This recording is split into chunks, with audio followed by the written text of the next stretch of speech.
Assalomu alaykum muhtaram kuzatuvchilar va bizning obunachilar. Do'konimizda bugun necha chishlo?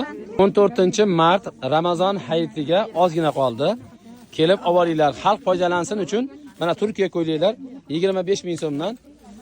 Kimdir bu apamizni buni xolasi, ammasi yo qarindoshi deb o'ylash mumkin. Bizi haqiqiy klientimiz. 3-marta keldingiz, keldim. Ustalarimiz bor edi, o'shalarga yana 10 togani keldim.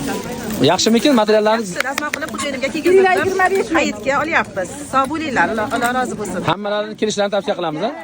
Mana xaridorlar. Hayit bayramiga 25 ming so'mdan Turkiya ko'ylaklar rasprodaja bo'lyapti. Arzonligiga mensimay qo'ymanglar. Qimmat ko'ylak o'zi. Faqat hayit bayramiga 25 ming so'm. 25 ming so'mdan. Rostdan olyapsizlar 25 dan? Olyapmiz. Sifatli ko'ylak faqat hayit bayrami uchun 25 ming so'mdan. Tamam, narxi arzon ekanini mensimay qo'ymanglar. Mana. Turkiya ko'ylak 25 ming. Kalomon bo'lyapti.